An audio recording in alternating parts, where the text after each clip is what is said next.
പാർലമെൻറ്റിൻ്റെ ശൈത്യകാല സമ്മേളനം ആരംഭിച്ചിരിക്കുകയാണ്. വൻ മാധ്യമപ്പട ഇന്ത്യൻ പാർലമെൻറ്റിൻ്റെ മുന്നിലുണ്ട്. കാരണം ശൈത്യകാല സമ്മേളനം പാർലമെൻറ്റിൻ്റെ ആരംഭിച്ചു എന്ന് മാത്രമല്ല, Russian president Vladimir Putin India സന്ദർശിക്കുന്നു. ഇന്ത്യൻ പ്രധാനമന്ത്രിയുമായിട്ട്, ഇന്ത്യൻ രാഷ്ട്രപതിയുമായിട്ട് കൂടിക്കാഴ്ച നടത്തുന്നു എന്ന മറ്റൊരു പ്രധാനപ്പെട്ട സംഭവം കൂടി ഉണ്ട്. കഴിഞ്ഞ ദിവസം നമ്മുടെ പുടിൻ്റെ വരവുമായി ബന്ധപ്പെട്ട് ഒരു വിവാദം ഉയർന്നു.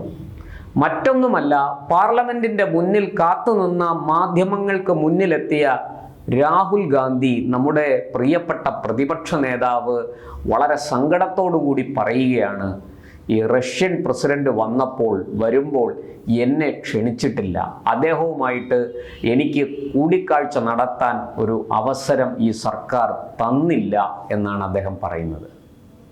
പുടിൻ ഇന്നലെ വൈകിട്ടാണ് ഇന്ത്യയിലെത്തിയത്. അതിന് മുമ്പ് തന്നെ രാഹുൽ ഗാന്ധി ഒരു മുഴം നീട്ടിയെറിയുകയാണ്, പുടിൻ വരുമ്പോൾ എനിക്ക് അദ്ദേഹത്തെ കാണാനുള്ള ഒരു സൗകര്യം ഈ ഇന്ത്യ ഗവൺമെൻറ് തരുന്നില്ല എന്ന്. നമ്മുടെ മാധ്യമങ്ങളാകട്ടെ, പ്രത്യേകിച്ച് പണിയൊന്നുമില്ല, കാരണം കേന്ദ്ര സർക്കാരിനെതിരെ വലിയ അഴിമതിയോ അങ്ങനത്തെ സ്വജനപക്ഷപാതമോ ഈ പറയുന്ന പോലത്തെ പ്രീണനമോ മറ്റു വലിയ കുഴപ്പങ്ങളോ ഒന്നും പറയാനില്ല. അതുകൊണ്ട് തന്നെ അവർക്ക് കേന്ദ്ര സർക്കാരിനെ കുറ്റപ്പെടുത്തിക്കൊണ്ടുള്ള വാർത്തകൾക്ക് വലിയ പഞ്ഞം നേരിടുന്നു. ഈ സാഹചര്യത്തിലാണ് ആരെങ്കിലും നരേന്ദ്രമോദിയെയോ അമിത്ഷായെയോ ഒക്കെ കുറ്റം പറഞ്ഞുകൊണ്ട് രംഗത്ത് വന്നാൽ അത് വലിയ വാർത്തയാകും, അവരതിനെ വലിയ വാർത്തയാക്കും. ഇവിടെ രാഹുൽ ഗാന്ധിയുടെ ഈ ജൽപ്പനങ്ങളെ ഏറ്റുപിടിക്കാൻ ഒരു കൂട്ടം മാധ്യമങ്ങൾ മുന്നോട്ട് വന്നു. അവർ വലിയ രീതിയിൽ വാർത്ത കൊടുത്തു. മുമ്പ് മൻമോഹൻ സിംഗ് ഭരിച്ചിരുന്നപ്പോൾ, അതിനു മുമ്പ് AB വാജ്പേയി പ്രധാനമന്ത്രി ആയിരുന്നപ്പോൾ ഇതുപോലെ വിദേശ പ്രതിനിധികൾ വന്നാൽ, വിദേശത്തുനിന്ന് അതിഥികൾ വന്നാൽ പ്രതിപക്ഷ നേതാവുമായിട്ട് കൂടി കൂടിക്കാഴ്ച നടത്തുന്ന ഒരു പതിവുണ്ട്. ആ പതിവിത നരേന്ദ്രമോദിയുടെ ഫാസിസ്റ്റ് സർക്കാർ ലംഘിച്ചിരിക്കുന്നു. ഒന്നാമത്തെ കാര്യം നമ്മൾ മനസ്സിലാക്കേണ്ടത്, ഈ റഷ്യയുടെ പ്രസിഡന്റ് ഭരണത്തലവൻ ശ്രീ വ്ളാദിമിർ പുടിൻ ഇന്ത്യയിൽ വരുന്നത് ഇന്ത്യയിലെ ഭരണത്തലവന്മാരെ കാണാനാണ്, അല്ലാതെ പ്രതിപക്ഷ നേതാവിനെ കാണാനല്ല. ഇനി പ്രതിപക്ഷ നേതാവിനെ കാണേണ്ട എന്തെങ്കിലും കാര്യമുണ്ടെങ്കിൽ തീർച്ചയായിട്ടും ഇന്ത്യ ഗവൺമെൻറ് അതിനുള്ള അവസരം ഒരുക്കും. ഞാൻ അതിലേക്ക് പോകുന്നില്ല. പക്ഷെ നമ്മൾ മനസ്സിലാക്കേണ്ടത്, പുടിൻ ഇവിടെ വരുന്നതും പ്രധാനമന്ത്രി നരേന്ദ്രമോദിയുമായും രാഷ്ട്രപതി ദ്രൗപദി മുർമുവുമായിട്ടും ഒക്കെ ചർച്ച നടത്തുന്നത് വളരെ കാര്യമാത്ര പ്രസക്തമായ ഗൗരവമുള്ള വിഷയങ്ങളാണ്. അതിൻ്റെ ഇടയ്ക്ക് പ്രതിപക്ഷ നേതാവിന് എന്നല്ല മറ്റാർക്കും റോളില്ല. ഇത് മനസ്സിലാക്കാതെയാണ് നമ്മുടെ പ്രതിപക്ഷ നേതാവ് രാഹുൽ ഗാന്ധി ഇങ്ങനെ ആഞ്ഞടിക്കുന്നത്. മാധ്യമങ്ങളുടെ ഭാഷയിൽ പറഞ്ഞാൽ അദ്ദേഹം ആഞ്ഞടിച്ചിരിക്കുകയാണ്.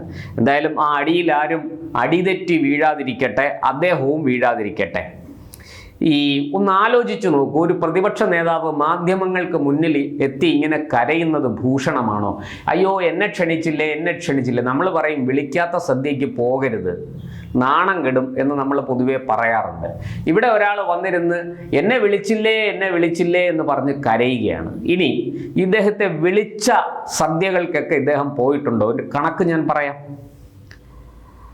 പുതിയ ചീഫ് ജസ്റ്റിസിന്റെ സ്ഥാനാരോഹണം നടന്നു, അതിന് ക്ഷണിച്ചു, പോയില്ല. ആര്? നമ്മുടെ രാഹുൽ ഗാന്ധി. അതുപോലെ പുതിയ ഉപരാഷ്ട്രപതിയുടെ സത്യപ്രതിജ്ഞാ ചടങ്ങ്, CP രാധാകൃഷ്ണൻ ഉപരാഷ്ട്രപതിയായി ചുമതലയേൽക്കുന്ന സത്യപ്രതിജ്ഞാ ചടങ്ങ്, അത് ക്ഷണിച്ചു, പോയില്ല എന്ന് വെച്ചാൽ ഇതെല്ലാം ബഹിഷ്കരിച്ചു എന്നാണ് അർത്ഥം, കേട്ടോ. അങ്ങനെയും കൂടി ഒരു അർത്ഥമുണ്ട്. അതുപോലെ മോദി മൂന്നാമതും പ്രധാനമന്ത്രിയായി അധികാരമേറ്റ ചടങ്ങ്, അതിനും പോയില്ല. അത് പിന്നെ അസൂയ കൊണ്ടാണ്, കുറച്ച് കുശുമ്പുണ്ട്, ഇത്തവണയും കിട്ടിയില്ലല്ലോ എന്നുള്ള ഒരു അപകർഷതാ ബോധം കൊണ്ടാണ് പോകാത്തതെന്ന് കരുതാം. അതുപോലെ ഭാരതരത്ന, പത്മശ്രീ, പത്മവിഭൂഷൺ തുടങ്ങിയ അവാർഡുകൾ, ഇതൊക്കെ രാഷ്ട്രപതി വിതരണം ചെയ്യുന്ന ചടങ്ങിൽ പങ്കെടുക്കാൻ പ്രതിപക്ഷ നേതാവിനെ തീർച്ചയായിട്ടും ക്ഷണിക്കും. പോയോ? ഇല്ല. എന്തിനേറെ പറയുന്നു, ആഗസ്റ്റ് 15 ചെങ്കോട്ടയിൽ ഇന്ത്യൻ പ്രധാനമന്ത്രി നമ്മുടെ സ്വാതന്ത്ര്യ ദിനം ആഘോഷിച്ചുകൊണ്ട് ഇന്ത്യൻ പതാക വാനിലേക്ക് ഉയർത്തുമ്പോൾ ആ ചടങ്ങിന് സാക്ഷ്യം വഹിക്കാൻ ക്ഷണം കിട്ടിയിട്ടും പോകാത്ത പ്രതിപക്ഷ നേതാവാണ് പുടിൻ വരുമ്പോൾ എന്നെ വിളിച്ചില്ലേ എന്നീ കരയുന്നത്. ഈ ഓണത്തിനിടയ്ക്ക് പുട്ടുകച്ചവടം നടത്തുന്ന പോലെയാണ് ഈ പരിപാടി എന്ന് പറയാതിരിക്കാൻ നിർവാഹമില്ല. എന്തായാലും ഈ രാഹുൽ ഗാന്ധി മനസ്സിലാക്കേണ്ട ഒരു കാര്യം, അദ്ദേഹം ലീഡർ ഓഫ് ഒപ്പോസിഷനാണ്, ലീഡർ ഓഫ് ഒപ്പോസിഷൻ പാർട്ടിയാണ് LOP. പക്ഷെ അദ്ദേഹം സ്വയം ധരിച്ചിരിക്കുന്നത് താൻ ലീഡർ ഓഫ് പാകിസ്ഥാൻ എന്നുകൂടിയാണ് എന്നാണെന്ന് തോന്നുന്നു. കാരണം നിരന്തരം വിദേശ രാജ്യങ്ങളിൽ പോയി ഇന്ത്യയെ ഇകഴ്ത്തുകയും പാകിസ്ഥാനെയും ചൈനയെയും ബംഗ്ലാദേശിനെയും ഒക്കെ പുകഴ്ത്തുകയും ചെയ്യുന്ന Rahul Gandhi American president Indian economy dead എക്കോണമിയാണെന്ന് പറഞ്ഞപ്പോൾ ഇന്ത്യയുടെ സമ്പദ് വ്യവസ്ഥ ചത്തൊടുങ്ങിയിരിക്കുന്നു എന്ന് ശരിവെച്ചയാളാണ് രാഹുൽ ഗാന്ധി. അതുപോലെ വിദേശ രാജ്യങ്ങളിൽ പോയി നിരന്തരം നമ്മുടെ ഭരണത്തലവന്മാരെ, ഭരണാധികാരികളെ, നമ്മുടെ സർക്കാരിനെയൊക്കെ കുറ്റം പറയുന്ന ഒരു പ്രതിപക്ഷ നേതാവ് കൂടിയാണ് രാഹുൽ ഗാന്ധി. ഇങ്ങനെയൊക്കെയുള്ള രാഹുൽ ഗാന്ധിയെ കേന്ദ്ര സർക്കാർ എന്തിന് പുടിനുമായിട്ടുള്ള ഒരു കൂടിക്കാഴ്ച സൗകര്യപ്പെടുത്തണം എന്ന ചോദ്യമാണ് ഇവിടെ ഉയരുന്നത്. ഈ രാഹുൽ ഗാന്ധി ഉന്നയിക്കുന്ന ഉണ്ടയില്ല വെടികൾക്ക് മറുപടി പറയേണ്ട കാര്യമൊന്നും ഇല്ല എന്ന് കേന്ദ്ര സർക്കാരിന് അറിയാം. അതുകൊണ്ടാണ് അവർ വെച്ച നാക്കെടുക്കാത്തത്. ഇവിടെ മാധ്യമങ്ങൾക്ക് മുന്നിൽ വന്ന് വലിയ വായിൽ നിലവിളിക്കുന്ന രാഹുൽ ഗാന്ധി ക്ഷണിക്കപ്പെട്ട ചടങ്ങുകൾക്ക് എന്തുകൊണ്ട് പോയില്ല എന്ന കാര്യത്തിന് കൂടി മറുപടി പറയേണ്ടതാണ്. അദ്ദേഹം അത് പറയുന്നില്ല. എന്തായാലും ഇവിടെ ഒരു കാര്യം ശരിയാണ്, പ്രോട്ടോകോൾ ഉണ്ട്, അതനുസരിച്ചേ കാര്യങ്ങൾ നടക്കുകയുള്ളൂ. പ്രോട്ടോകോൾ അനുസരിച്ച് പ്രതിപക്ഷ നേതാവിനെ കാണാൻ റഷ്യൻ പ്രസിഡന്റിന് പ്രോട്ടോകോൾ അനുസരിച്ച് അനുമതി ഉണ്ടെങ്കിൽ അദ്ദേഹം കണ്ടിരിക്കും. ഇവിടെ റഷ്യൻ പ്രസിഡന്റ് വരുമ്പോൾ അദ്ദേഹം ആരൊക്കെയായിട്ട് കാണണം കാണണ്ട എന്ന് തീരുമാനിക്കാനുള്ള ഒരു വിവേചനാധികാരം അദ്ദേഹത്തിനുണ്ട്. ആ വിവേചനാധികാരം അദ്ദേഹം ഉപയോഗിക്കുന്നു. ഞാനിവിടെ വന്നത് ഇന്ത്യയുടെ പ്രധാനമന്ത്രിയെയും പ്രസിഡന്റിനെയും നേരിട്ട് കണ്ട് ചർച്ച നടത്താനാണ്. ഇവിടെ എനിക്ക് XYZ കാണേണ്ട കാര്യമില്ല എന്ന് അദ്ദേഹം പറഞ്ഞാൽ കൂടുതൽ നാണം കെടുന്നത് രാഹുൽ ഗാന്ധിയാണ്. നമ്മുടെ രാജ്യത്തിന് തന്നെ അത് മോശമാണെങ്കിലും.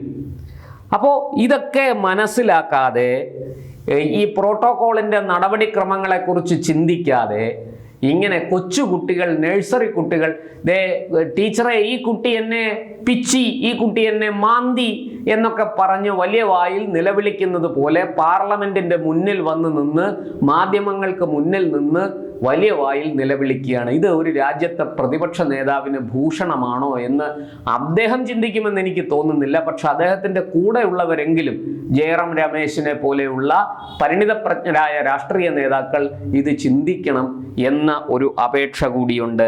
എന്തായാലും രാഹുൽ ഗാന്ധിക്ക് ഒരു പുതിയ വിഷയം കൂടി കിട്ടിയിരിക്കുന്നു. വോട്ട് ചോരിക്ക് ശേഷം ഈ പറഞ്ഞതുപോലെ എന്നെ റഷ്യൻ പ്രസിഡന്റ് വ്ളാദിമിർ പുടിനുമായിട്ട് കൂടിക്കാഴ്ച നടത്താൻ കേന്ദ്ര സർക്കാർ, നരേന്ദ്രമോദിയുടെ ഫാസിസ്റ്റ് സർക്കാർ അനുവദിച്ചില്ല എന്ന് പറഞ്ഞ് കുറച്ചു കാലം കൂടി അതിൻ്റെ പേരിൽ ഒരു പ്രശ്നമുണ്ടാക്കി ഇങ്ങനെ നടക്കാം. പാർലമെന്റ് വേണമെങ്കിൽ സ്തംഭിപ്പിക്കാം, ഒക്കെ അദ്ദേഹത്തിന് ചെയ്യാം. അദ്ദേഹത്തിൻ്റെ കുറേ അനുയായികൾ അത് ഏറ്റുപാടി നടക്കുകയും ചെയ്യും. അതിൽ കൂടുതലായിട്ട് ഒന്നും സംഭവിക്കാൻ പോകുന്നില്ല.